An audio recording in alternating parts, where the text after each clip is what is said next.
Once again, welcome to Little Agana's Life Coach with Love.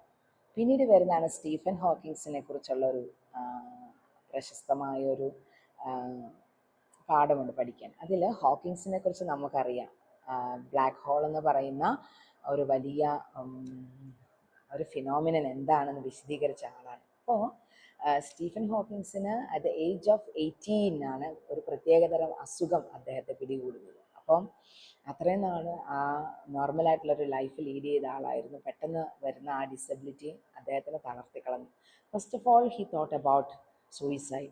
Afterwards he was plunged in disappointment.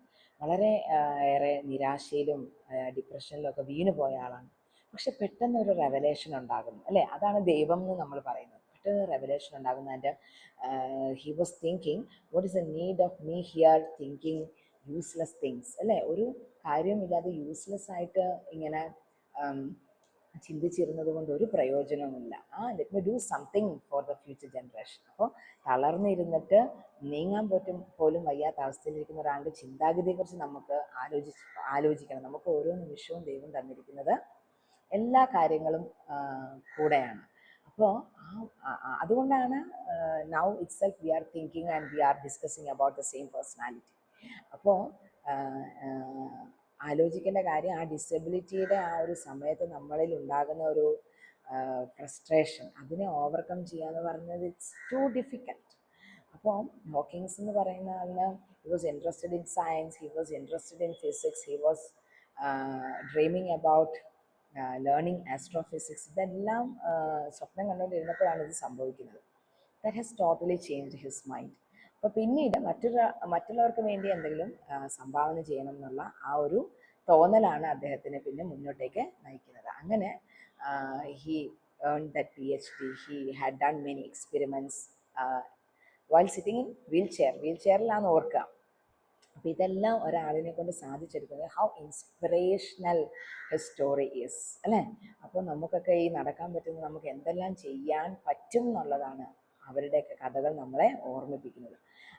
അപ്പോൾ നമുക്കിതെല്ലാം ഉള്ളപ്പോഴത്തേക്കും we are uselessly sparing our time, we are thinking about something bad, or we are thinking about വെറുതെയുള്ള നിരാശകളുണ്ടാവുക. അപ്പോൾ അതിനൊന്നും സ്ഥാനം കൊടുക്കാതെ മനസ്സിനെ എപ്പോഴും പോളിഷ്ഡാക്കി വെക്കുക, ബ്രെയിനിനെ എപ്പോഴും സ്മൂത്താക്കി ഷാർപ്പാക്കി വെക്കുക. Whenever you are finding your passion, you can go for that with that same speed, pace and everything that you need is energy. ആ എനർജിയോട് കൂടിയിട്ട് മുന്നോട്ടേക്ക് പോകാനുള്ളൊരു ഒരു വിഗർ ആൻഡ് വൈറ്റാലിറ്റി ഉണ്ടാക്കിയെടുക്കുക. അതിനാണ് നമ്മൾ സാഹിത്യം പഠിക്കുന്നത്. അവിടെ കഥകളും കവിതകളും ഒക്കെ നമ്മളെ മുന്നോട്ടേക്ക് പോകാൻ പ്രേരിപ്പിക്കുകയാണ്. And this is my personal advice that please don't go for everything that is related with death and love. എപ്പോഴും പ്രേമനൈരാശ്യവും ദുഃഖവും മരണവും അതൊക്കെ ജീവിതത്തിൻ്റെ യാഥാർത്ഥ്യങ്ങളാണ്. But it is said that the 6 feet space is for dead people, അല്ലേ? 6 അടി മണ്ണ് മനുഷ്യർക്കുള്ളതാണ്. ജീവിക്കാൻ പക്ഷെ എന്തൊക്കെ വേണം? നമുക്ക് എല്ലാം വേണം. നമ്മുടെ പാഷൻ വേണം, നമ്മുടെ പ്രൊഫഷൻ വേണം, നമ്മുടെ ഫാമിലി വേണം, ഇമോഷൻസ് വേണം, നമ്മുടെ സ്നേഹം വേണം, കരുതൽ വേണം, മറ്റുള്ളവർക്ക് വേണ്ടിയിട്ടുള്ള സർവീസ് വേണം. ഇതെല്ലാം അടങ്ങുന്നതാണ് ജീവിതം എന്ന് പറയുന്നത്. So God has given you us a good chance to live. So live with a vigor and vitality.